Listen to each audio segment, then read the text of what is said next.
everything's fine on 93.9 Dublin South FM. So this is not new. In recent years, Indians have become one of the most visible migrant communities across the globe. They are educated, hardworking, and ambitious. They have ventured abroad in search of opportunities, economic, social, cultural. They are students, they are skilled workers, they are scientists, business leaders, and overall Indians today form the world's largest diaspora. The numbers tell their own story. Indians make up around 3% of Australia's population, about the same number, 2.9% of New Zealand's. In Canada, Sikhs alone account for about 2% of total population. There are more than 80,000 Indians in Ireland, millions in United Kingdoms, and a formidable high-earning community in the United States. In fact, Indian Americans earn on an average double the US median household income. They also dominate the H-1B visa category. Often we have heard that they have been accused of fairly or not displacing the locals from high-paying job. So you see, Indian talent is deeply embedded in global leadership. 1/3 of Silicon Valley startups are founded or co-founded by Indians. The CEOs of Microsoft, Google, top management in IBM's, even the Prime Minister of Britain is of Indian origin. From corporate boardrooms to government benches, Indians are present at the very top across the globe. But we should understand, visibility is a double-edged sword. A large diaspora means greater presence in schools, workplaces, hospitals, airports, and politics. Back home, India also houses nearly 1,600 to 2,000 Global Capability Center (GCCs). We spoke few weeks ago about it. These are the back offices of global companies. And any time a customer from across the globe calls to their help desk, to a company's help desk, it makes Indians the voice at the other end of the customer service. So this omnipresence has generated admirations, but also resentment. So the presence has increased with time. Today, over 34 million Indians live abroad. Half of them are NRI and half of them are PIOs, people of Indian origins or person of Indian origin. Nearly 50% of this community is concentrated in just 10 countries, and those are important countries in the world like the US, UAE, Malaysia, UK, so on. Every year, or let's say last 4 years, more than 30 lakh Indian students have migrated abroad. More than 30 lakh Indian students have migrated abroad for higher studies. So moving out of India is just not limited to the workers or the top management. According to Henley and Partners Wealth Migration Report, the latest of 2025, 2 years ago, 2023, more than 5,000 Indian millionaires have migrated abroad. This year, 2025, it is projected to be more than 3,500 millionaires. So Indians are everywhere, doing micro jobs, macro management, in the government, in science, everywhere Indians are there. So certainly this gives rise to politics of resentment. Whenever migrant communities flourish, they become easy target in the times of economics and social strain. Rising housing costs in Canada, healthcare pressure in UK, and job competition in US are frequently but unfairly blamed on immigrants, particularly Indians because of their sheer numbers. And to leverage that, politicians across the spectrum have weaponized this anxiety, starting from Donald Trump in US, Nigel Farage in UK, Giorgia Meloni in Italy, Geert Wilders in Netherlands, Marine Le Pen in France, and they all have exploited fears of immigration to fuel nationalist sentiments. And this nationalist sentiment is what is changing the political, the social, and the peaceful fabric landscape across many countries. Far-right movements are surging across West, and Indians, despite their success, have become collateral damage. But then, what you sow is what you reap. Karma is coming back. Even in India, politics increasingly mirror this populism. Nationalist, anti-migrant, anti-community rhetoric. So, abroad, Indians face it as outsiders. At home, minority face it as insiders. The irony is bitter. That's the bigger picture which is coming out. Today, we have problems with the Bangladeshi infiltration, the Rohingya infiltration. At some point in time in 80s, we had problems with the Sri Lankan Tamils coming to the shores of Tamil Nadu. So, time and again, even in India, we had problem with the immigration, both legal and illegal. But currently, there is a mix of admiration as well as backlash. What has triggered this sudden shift from respect to hostility? Even now, it is hatred. You can see the anti-India, anti-Hindu demonstration from Australia to Canada, from New Zealand to UK. And the answer partly lies in the behavior. Over the last decade, many Indians abroad have become more visible, louder, and sometimes careless about how they are perceived. Tourism videos circulating on social media tell their own story, if you would have seen. Spitting pan on clean city walls, mob dancing in quiet tourist squares, blasting Bollywood songs in public places, even using public spaces as toilets and then making a video, posting it online. Such defiance is only hurting the image. Such images spread like wildfire, and they are only reinforcing stereotypes. Indian media or Indian domestic sociology is not helping much. Worse still, Indians themselves are fueling a reputation for scams. Villages like Jamtara are notorious worldwide as scam capitals. Every international scam call answered may have Indian accent, and that is where the Indian reputation is getting chipped away. The trust on Indians is getting depleted. And it is resulting in losses. It is resulting not only in the losses of reputation, lives are lost. According to India's Ministry of External Affairs, in the past decade, nearly 30 Indian students abroad have been killed and 91 seriously injured in hate-related incidents. And this violence, they range from verbal abuse to brutal assaults. And all this show of hostility is no longer abstract. It's a real deal. It is deadly real. The Indian government and the diaspora organizations often celebrate the global footprint of Indian culture. We know that. And it is growing for obvious reasons. Now recently, in his 125th Mann Ki Baat, our Prime Minister, Mr. Modi, proudly cited statues of Maharishi Valmiki in Italy, Ramayana exhibition in Russia, and Hindu temple across Canada.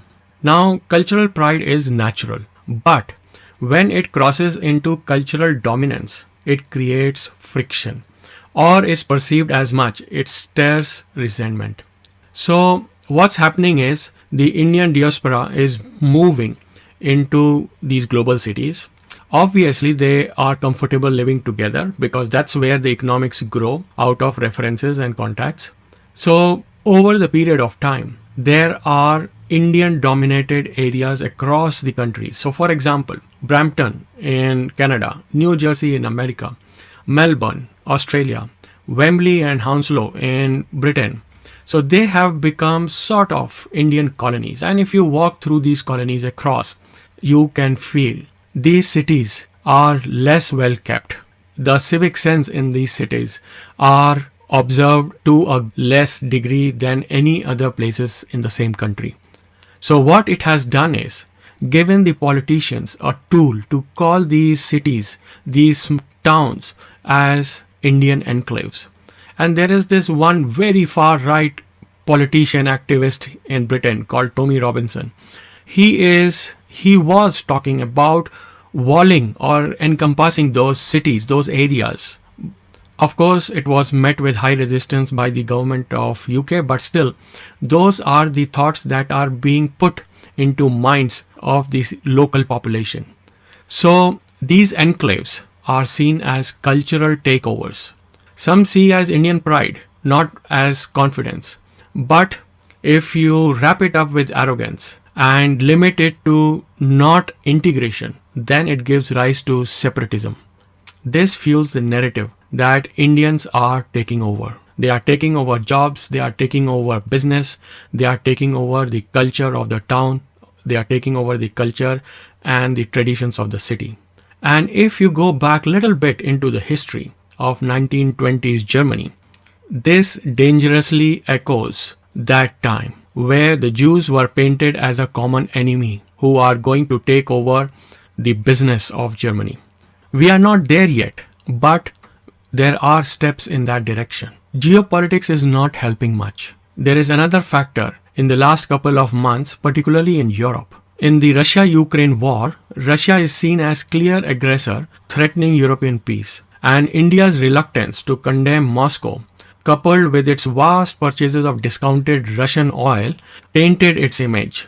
So while Europe itself indirectly consumes this oil via the Indian refinery and the export, the narrative has hardened. India is seen as propping up Putin's war machine. And only yesterday we have seen Putin warplanes crossing the lines of Poland.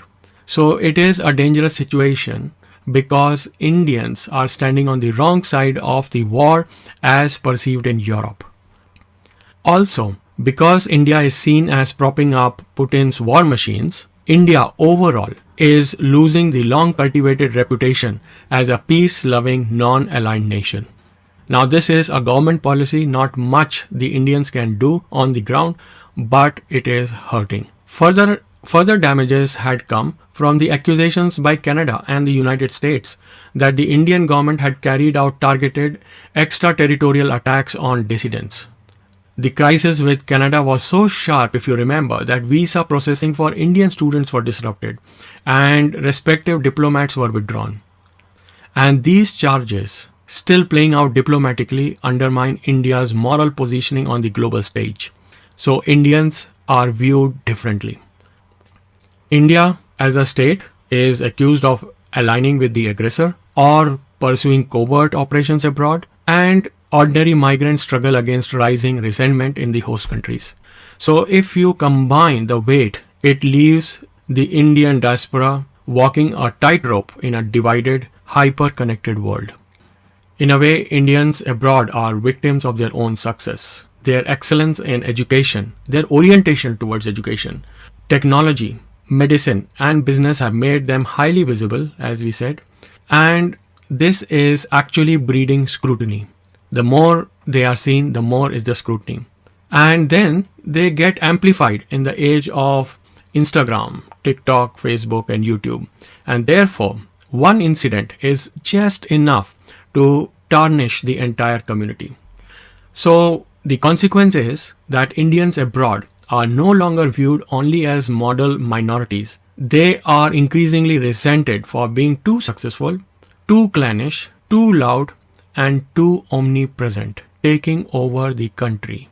With all this, what's next? Throughout history, diasporas have been both bridge and the lightning rod.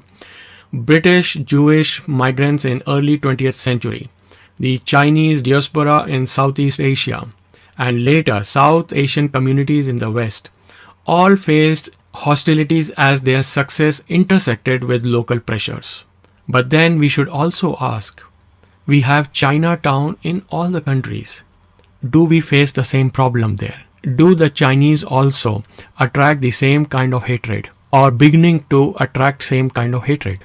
Although the present moment is not unique, but it is the speed and the visibility that is dangerous. Social media is compressing time, and political entrepreneurs take the moment to quickly translate these incidents into policies. So the question now is whether Indians, both as diaspora and as a nation, will take some responsible actions. Cultural pride is good, no doubt about it, but it must be balanced with humility and respect for local sensibility. Success is admirable, but arrogance and civic irresponsibilities are not. Indians may have more money in their pocket, enough to fly abroad for a holiday, but then it has to be with civic duties. It has to be respect for the local laws, both tangible and intangible. So the world is just not hitting Indians simply out of prejudice. It is reacting. Sometimes unfairly, but many times I would say justifiably. Many Indians living abroad themselves are shameful of the act of the tourist coming from India, how they are behaving and presenting themselves. They may go back, but it impacts in the long term the local societies. We should understand that in an interconnected age, every act of misconduct, whether it's a scam call from Jamtara, a viral video of tourists misbehaving with women, with misuse of the property, disturbing the peace and calm in the local communities, or the government accused of targeted killings, it has a global consequence, and India stands embarrassed with those actions. Indian government should also understand that Indian community abroad is an important component of Indian economics. Per year, $130 billion is remitted to Indian economy. Now, any action, any policy which the Indian government takes at New Delhi, it has a direct ramification on the global Indian community.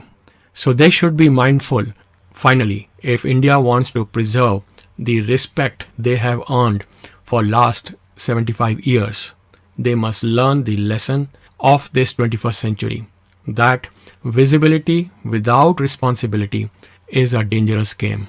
We have a long way to go where Indians integrate with the local country like the sugar in the milk. With those thoughts and emotions, I leave you until next week. Stay safe, stay informed, and dutifully ask questions. Bye for now. You are listening to 93.9 Dublin South FM. Broadcasting from the Dundrum Town Centre, this is Dublin South FM.